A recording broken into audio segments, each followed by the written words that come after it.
नमस्कार, स्वागत है आपका वीआईपी न्यूज में। मैं हूं आपके साथ आयुषी सनवाने। रुक करेंगे खबरों की ओर। कांकेर में तेज रफ्तार का कहर थमने का नाम नहीं ले रहा है, जहां कांकेर बाईपास पर एक भीषण सड़क हादसा होने की खबर सामने आई है। जानकारी अनुसार एक पिकअप और कार में जोरदार भिड़ंत हो गई, जिसमें 4 लोगों को गंभीर चोटें आई हैं। प्रत्यक्षदर्शियों ने बताया कि पिकअप वाहन काफी तेज रफ्तार में था और कार चालक कुछ समझ पाता उससे पहले ही दोनों वाहनों में टक्कर हो गई और कार 20 फीट नीचे जा गिरी, जिसमें 2 लोग सवार थे और पिकअप में भी 2 लोग सवार थे, जिन्हें गंभीर चोटें आई हैं। तुरंत एम्बुलेंस की मदद से अस्पताल पहुंचाया गया, जहां उनका इलाज जारी है।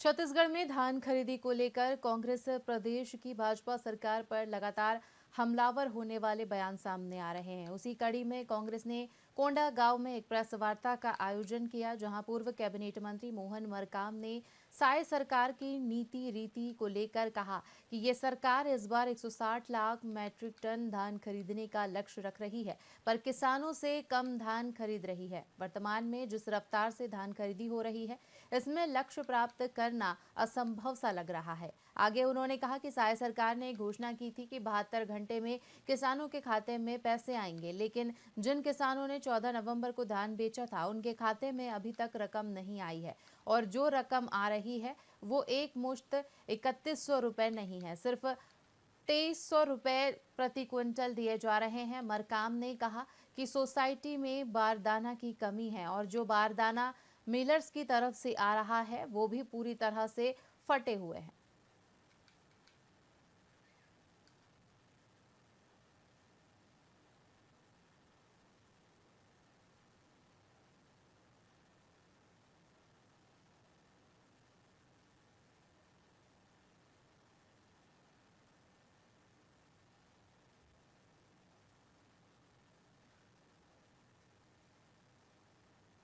इस ढंग से बीज वितरण किया गया था, ये किसान परेशान है। फिर से पोटास भी नकली पोटास बेचा जा रहा है। किसके संरक्षण में?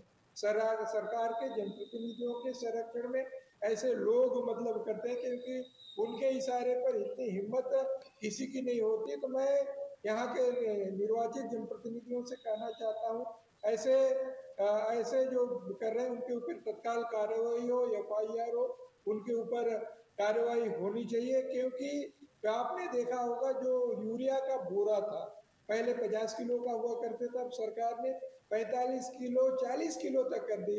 इसमें भी किसानों के साथ मतलब आप छलावा कर रहे हैं। तो आप जो डबल इंजन की सरकार, किसानों की हितैषी सरकार, जो 2022 तक किसानों की आय दोगुना करने की आप बात करते थे, आज किसान आप केंद्र में भी 11 सालों से भारतीय जनता पार्टी की सरकार है।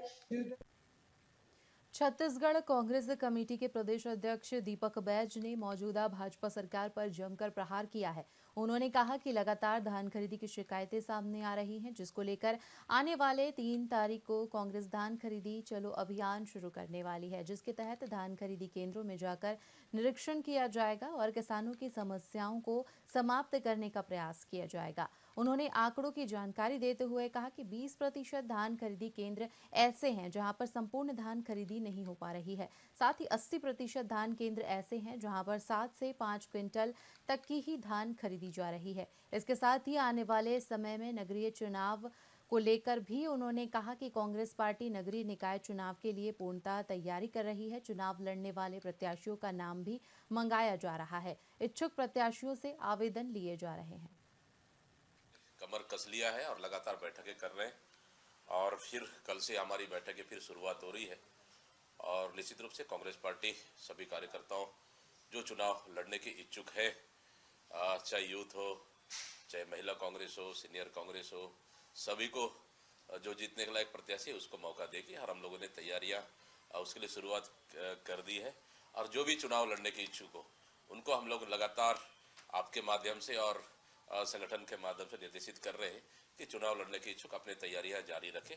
तो निश्चित रूप से हम लोग जो चुनाव जीत सके पार्टी उसको टिकट देगी। कांग्रेस ने कमर कस लिया है और लगातार भिलाई इस्पात संयंत्र के रिटायर्ड कर्मियों को टाउनशिप के सेक्टरों में 6 महीने से 2 साल तक की अवधि के लिए लाखों रुपए अमानत राशि जमा कर मकान दिए गए थे। वहीं अब टाइम पीरियड खत्म होने के बाद संयंत्र प्रबंधन के नगर सेवा विभाग ने ऐसे सभी रिटेंशन धारियों को मकान खाली करने को लेकर नोटिस थमा दिया है। साथ ही तय सीमा में खाली न करने पर एनफोर्समेंट की टीम मकान से सारा सामान बाहर भी निकाल रही है, जिसके विरोध में सैकड़ों रिटायर्ड कर्मियों ने पुलिस कंट्रोल रूम पहुंचकर देह त्याग करने की चेतावनी दे दी है।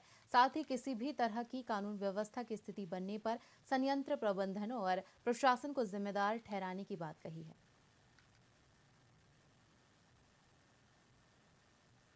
एक भिलाई स्टील प्लांट जो पीपी एक्ट का दुरुपयोग करता है, उसके खिलाफ ही आज हम लोग यहाँ पे आए हैं।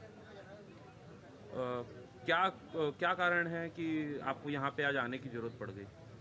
देखिए, 2008 में यहाँ पे रामविलास पासवान जी आए थे, केंद्रीय इस्पात मंत्री थे। उनने पब्लिकली घोषणा की थी भिलाई में कि लीज दिया जाएगा करके, परंतु वो घोषणा का इम्प्लीमेंटेशन नहीं हो पाया।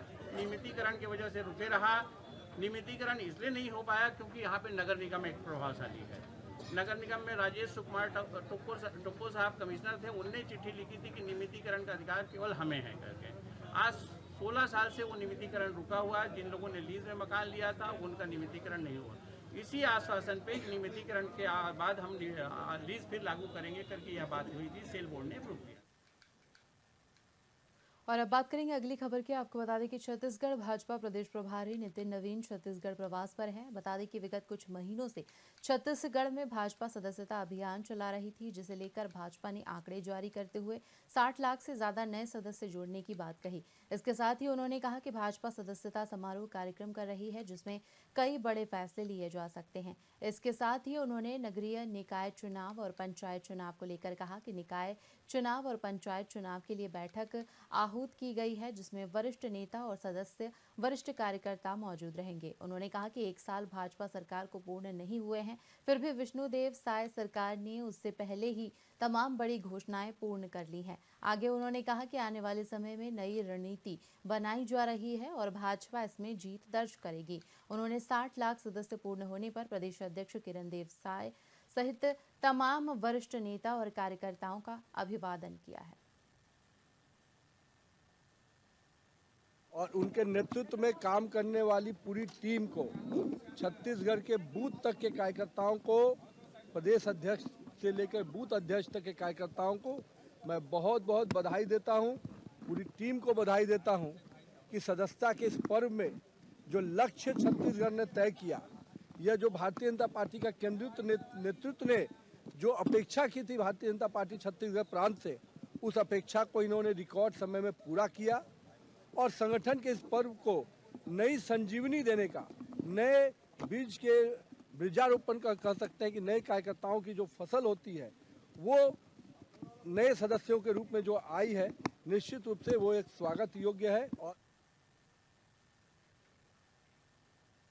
रायपुर में बीते कुछ दिनों से मोबाइल चोरी और उसके बाद बैंक से पैसे गायब होने की घटनाएं सामने आ रही हैं। वहीं अब तक 6 से 7 ऐसी घटनाएं सामने आ चुकी हैं, जिनमें पहले मोबाइल चोरी हुआ और फिर इसके 20 से 25 मिनट बाद संबंधित व्यक्ति के बैंक खाते से पैसे गायब हो गए। वहीं इस पर अतिरिक्त पुलिस अधीक्षक दौलत राम पोर्ते ने बताया कि इन घटनाओं की गंभीरता को देखते हुए पुलिस ने कार्रवाई के निर्देश दिए हैं। उन्होंने कहा कि लोगों को जागरूक रहने की आवश्यकता है ताकि इस तरह के अपराधों से बचा जा सके। वहीं पुलिस मामले की जांच में जुट गई है। थाना अमानाका में एक प्रकरण दर्ज हुआ जिसमें चोरी का मोबाइल चोरी होता है। उसके बाद उस मोबाइल में जो सिम था उस प्रार्थी के अकाउंट से जुड़ा हुआ था। उस अकाउंट से 1,72,000 रुपये निकाल लिए जाते हैं, जिस पर से थाना अमानाका में अपराध दर्ज किया गया है। पूर्व में भी इस तरह के कुछ प्रकरण हुए हैं, तो इसमें जागरूकता की भी आवश्यकता है और इस संबंध में बैंक से भी पत्राचार किया जाएगा। प्रकरण में अपराध दर्ज कर लिया गया है और इसमें आरोपी की तलाश की जाएगी। रायपुर में बढ़ते साइबर अपराधों को देखते हुए राजधानी के एसएसपी संतोष सिंह ने कंट्रोल रूम में बैंक मैनेजरों की बैठक आयोजित की। वहीं बैठक में 200 से अधिक बैंक मैनेजर शामिल हुए, जहां बैंक में हो रहे लेन देन की सुरक्षा पर चर्चा की गई। वहीं इस बैठक का मुख्य उद्देश्य साइबर फ्रॉड को रोकने के उपाय पर विचार करना था। खासकर मोबाइल चोरी और उसके बाद बैंक से पैसे गायब होने की घटनाओं को देखते हुए एसएसपी संतोष सिंह ने बताया कि पिछले कुछ दिनों में रायपुर में लगातार ऐसी घटनाएं सामने आ रही हैं जिनमें अपराधी मोबाइल चोरी करने के बाद कुछ ही मिनटों में बैंक खातों से पैसे निकाल लेते हैं। वहीं ये घटनाएं विशेष रूप से बुजुर्गों को निशाना बनाकर की जा रही हैं। एसएसपी ने बैठक में सभी बैंक मैनेजरों से कहा कि बैंक की सुरक्षा व्यवस्था को मजबूत करें ताकि इस तरह के अपराधों को रोका जा सके, ग्राहकों को सुरक्षित लेन देन की सुविधा मिल सके।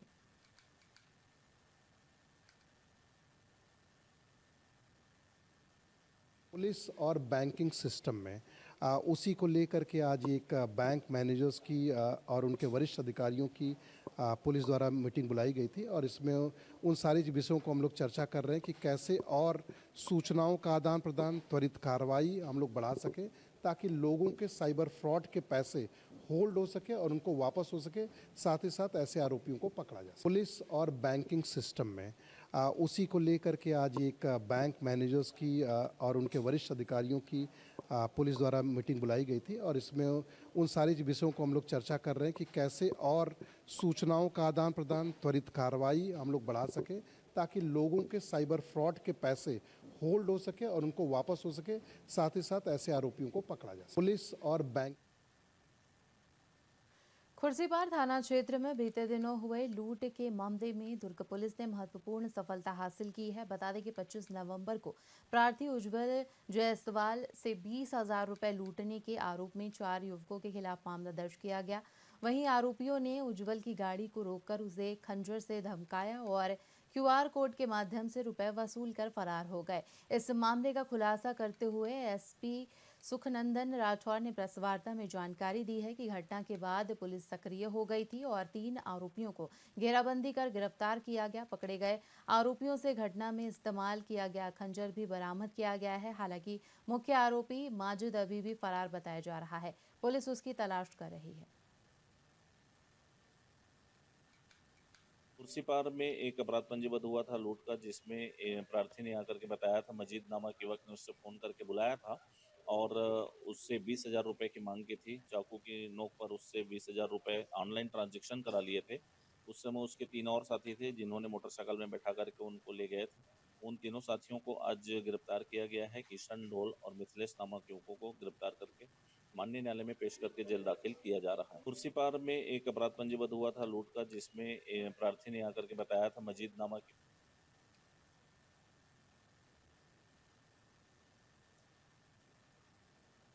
जिले के गौरेला में यातायात पुलिस पर 2 छात्रों से अभद्रता और मारपीट करने का मामला सामने आया है। बता दें कि दोनों भाई बहन अपनी स्कूटी से गौरेला से पेंड्रा के डॉक्टर भंवर सिंह पोर्ते महाविद्यालय में परीक्षा देने जा रहे थे। तभी पुलिस अधीक्षक कार्यालय के पास यातायात पुलिस ने हेलमेट जोन में चेकिंग शुरू की थी। वहीं इस दौरान जब दोनों छात्र वहां पहुंचे तो पुलिस कर्मचारियों ने उनकी स्कूटी को रोका और बिना कोई दस्तावेज मांगे उनके साथ अभद्रता करते हुए मारपीट शुरू कर दी। इस घटना में वाहन चला रहे छात्र तनिष्क मित्तल के चेहरे पर चोट आई है। वहीं तनिष्क ने मीडिया से बातचीत में कहा कि उनकी गलती सिर्फ इतनी थी कि उन्होंने हेलमेट नहीं पहना था, लेकिन यातायात पुलिस ने न तो उनसे लाइसेंस मांगा और न ही किसी दस्तावेज की जांच की। उन्होंने सीधे तौर पर मारपीट शुरू कर दी। वहीं इस घटना के बाद तनिष्क ने अपने परिजनों को सूचित किया। साथ ही जब इस मामले में यातायात प्रभारी से जानकारी ली गई तो उन्होंने घटना से अनभिज्ञ होने का हवाला दिया।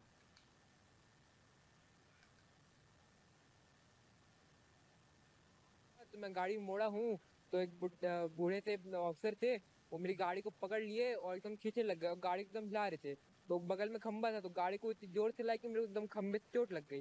हाथ में पूरा मेरी हड्डी उड्डी पूरा यहाँ पर चेहरे पे। तो कहाँ पे चोट लगी? ये यहाँ पर तो हाथ में भी लग गई है।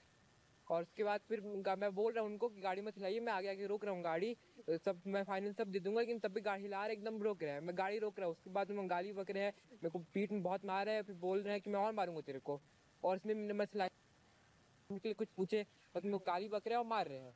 और मैं उतने में अपने घर वालों को फोन लगा दिया हूँ और फिर वो सब बात कर रहे थे। वो लगातार पूरी संवेदनशीलता के साथ काम कर रहे हैं और हम लोग हमेशा ये चाहते हैं कि आम जनता चाहे वो किसी भी समय पे हो, उनके साथ में बहुत ही सौहार्दपूर्ण तरीके से व्यवहार किया जाए।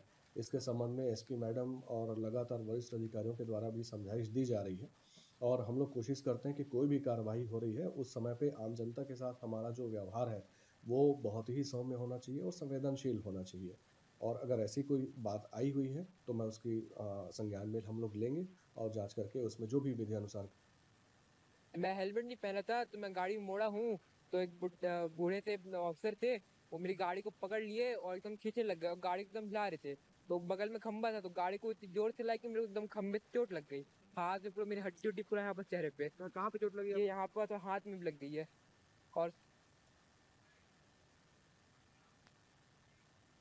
जिले के तातापानी चौकी क्षेत्र अंतर्गत ग्राम पंचायत जामनपुर में भूमि विवाद को लेकर दो पक्षों के बीच मारपीट हो गई। वहीं एक पक्ष ने दूसरे पक्ष पर लाठी डंडे से हमला किया, जिसमें एक व्यक्ति बुरी तरह से घायल हो गया है। ये विवाद उस भूमि को लेकर था जिस पर एक पक्ष पिछले 30 सालों से निवास कर रहा था, वहीं दूसरा पक्ष घर बनाने के उद्देश्य से उस भूमि पर आया और विवाद की स्थिति उत्पन्न हो गई। दोनों पक्षों के बीच मारपीट में एक व्यक्ति गंभीर रूप से घायल हो गया है। बता दें कि घटना के बाद पीड़ित परिवार ने अपनी जान बचाने के लिए तातापानी चौकी पुलिस से मदद की गुहार लगाई है, लेकिन पुलिस प्रशासन ने इस दौरान कोई सक्रिय कदम नहीं उठाया और तमाशबीन बने रहे। मैं गढ़वा का रहने वाला हूं। मैं ससुराल में आया था, यहां पे काम हो रहा था पीएम आवास, जिसके मैं देखा कि सतन मतन लोग पूरा डंडा लेकर आ रहे हैं। मैं चौकी को इन्फॉर्म किया कि सर उन लोग फिर मैं 2 महीना पहले ऑलरेडी 3 आवेदन लगाया हूँ चौकी में कि मेरे घर पे घुस के गड्ढा भर देते हैं, पत्थर चलाते हैं। अन्य तो बहुत पहले भी एप्लीकेशन इन लोग मारपीट कर रहे थे। मैं इन लोग को आगाह किया था, चौकी को कॉल किया, आया, उन लोग मारपीट पूरा करने लगे। 4 आदमी को गिरा दिया। मैं किसी तरह, मेरे को भी चोट लगा, मैं भाग कर चौकी में गया। चौकी में जाकर देखता हूँ कि सतन मतन का परिवार लोग 4 आदमी चौकी वाले को रोक के रखा है। मैं चौकी वाले को बोला कि सर इन लोग का आप लोग को रोक के ही रखा है, वहाँ पे सब मरने के कगार पर है। तो बोल रहा है कि मेरे पास गाड़ी है कि मैं जाऊँगा। कौन कह रहा था तुम लोग को मारने करने के लिए? का मार बता के होता है सर? ये चौकी वाले का वीडियो में बना लेगा। 2 लेडी महिला बोल रही है वीडियो नहीं बनाना है। फिर वहाँ से मैं भाग कर इन लोग का मैं लेके जाने के लिए बलरामपुर हॉस्पिटल जाने के लिए तैयारी कर रहा हूँ। चौकी वाले भी मिली भगत हैं, पैसा वैसा लेकर खाकर। जो कानूनी कार्रवाई जल्द से जल्द होनी चाहिए, हम लोग को इंसाफ मिलना चाहिए। इस घर में कोई न जेंट्स है, सिर्फ एक महिला विधवा है। उन लोग 7 बेटियां हैं, मैं उनका हस्बैंड हूँ एक बेटी का। देख लीजिए, मामला का ज़्यादा कार्रवाई होना चाहिए, जल्द से जल्द आगे सुनवाई होना चाहिए। मैं रायपुर के महापौर एजाज ढेबर ने हाल ही में फूल चौक की दुकानों और चौपाटियों पर निगम की ओर से किए गए एक्शन पर प्रेस कॉन्फ्रेंस की। उन्होंने इस कार्रवाई को बिना जानकारी दिए किया गया कदम बताया और कहा कि इसके पीछे एक साजिश है। इसी के साथ महापौर ने आरोप लगाया है कि चूंकि नगर निगम में कांग्रेस का महापौर है, इसलिए दुष्प्रचार फैलाया जा रहा है। इस एक्शन के पीछे उनका हाथ है। इसके अलावा महापौर ने अम्लडीही जमीन के आवंटन के मुद्दे पर भी बयान दिया है। उन्होंने कहा कि इस मामले की सीबीआई जांच होनी चाहिए, क्योंकि 9 एकड़ की जमीन का आवंटन कलेक्टर के हाथ में नहीं होता, बल्कि यह आवंटन राजस्व विभाग की ओर से किया जाता है।